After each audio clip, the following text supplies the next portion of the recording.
असली गोदी मीडिया कैसे आजादी के बाद से ही सक्रिय हो गया था, उसका एक उदाहरण आज आपको देखना चाहिए। आज बहुत दिलचस्प उदाहरण आपके लिए हम लेकर आए हैं। 27 सितंबर 1951 को हमारे देश के संविधान निर्माता और हमारे देश के पहले कानून मंत्री डॉक्टर B.R. अंबेडकर ने जवाहरलाल नेहरू की कैबिनेट से इस्तीफा दे दिया था।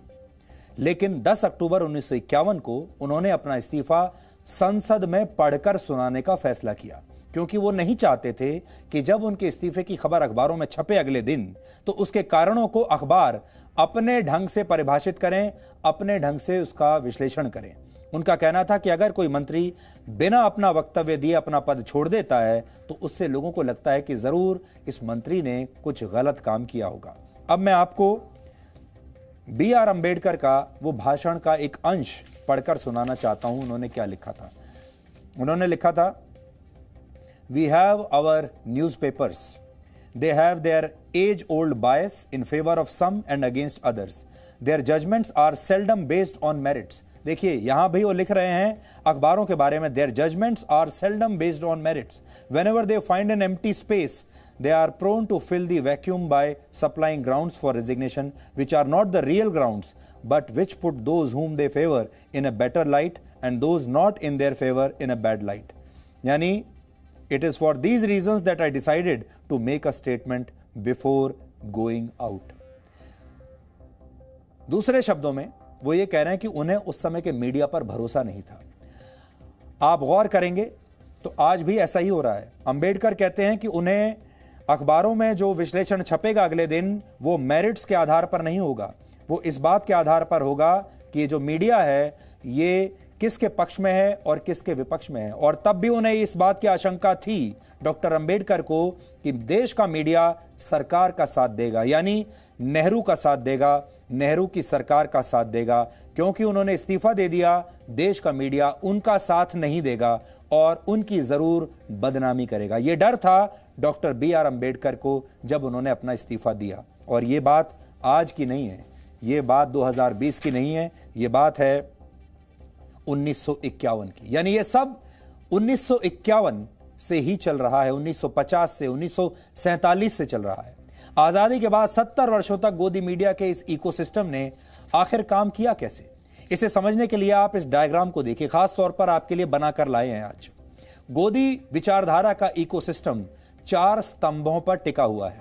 पहला स्तंभ है दरबारी इतिहासकारों का, जिन्होंने इतिहास को इस तरह आपके सामने पेश किया ताकि यह देश कभी एक हो ही ना पाए।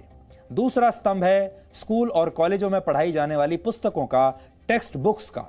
इनके जरिए भी देश की पीढ़ियों के मन में दरबारी राजनीति को पसंद आने वाले विचार अंकुरित किए गए और पीढ़ी दर पीढ़ी लोग इस पर विश्वास करते चले गए। तीसरा स्तंभ दरबारी और डिजाइनर पत्रकारों का है, जिन्होंने देश को खतरा पहुंचाने वाली विचारधारा के लिए अपनी पत्रकारिता को नीलाम कर दिया। और आखिर में आते हैं वो बुद्धिजीवी जो देश को बार बार ये कहकर डराते रहे कि देश का लोकतंत्र खतरे में है और लोगों की आजादी छीन ली जाएगी। ये है गोदी मीडिया का इकोसिस्टम जो 50 साल से चल रहा है। और अब यही ओरिजिनल गोदी मीडिया अब आजकल परेशान है। लेकिन जब देश की मीडिया के एक हिस्से ने इस इकोसिस्टम को धक्के मारने शुरू कर दिए, इस इकोसिस्टम को, इस व्यवस्था को रोज चोट पहुंचने लगी, तो इन लोगों को परेशानी होने लगी। और आज ये परेशानी और खींच जी न्यूज के विरोध और बहिष्कार तक पहुंच गई है। आप सोचिएगा, हर बार जी न्यूज का बहिष्कार, हर बार जी न्यूज पर नए नए FIR, हर बार जी न्यूज की नई नई शिकायतें, हर बार जी न्यूज पर नए नए मुकदमे और जी न्यूज के रोकने के लिए हर बार उनके पत्रकारों के साथ दुर्व्यवहार। आज मैं अपनी टीम को भी धन्यवाद देना चाहता हूं। अपने पत्रकारों की बहादुरी पर हमें फक्र है, आपको भी होना चाहिए, जो इस तरह के माहौल में भी हर रोज बाहर निकलकर इन लोगों के बीच आप तक खबरें ला रहे हैं, क्योंकि वो जानते हैं कि सच उनके साथ है।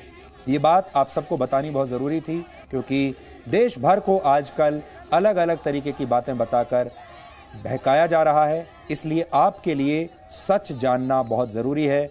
हम ये मानते हैं कि हमारी जो जिम्मेदारी है, अंतिम जिम्मेदारी हमारे दर्शकों के प्रति है, हमारे देश के लोगों के प्रति है। आप तय कीजिए कि हम सही हैं या गलत।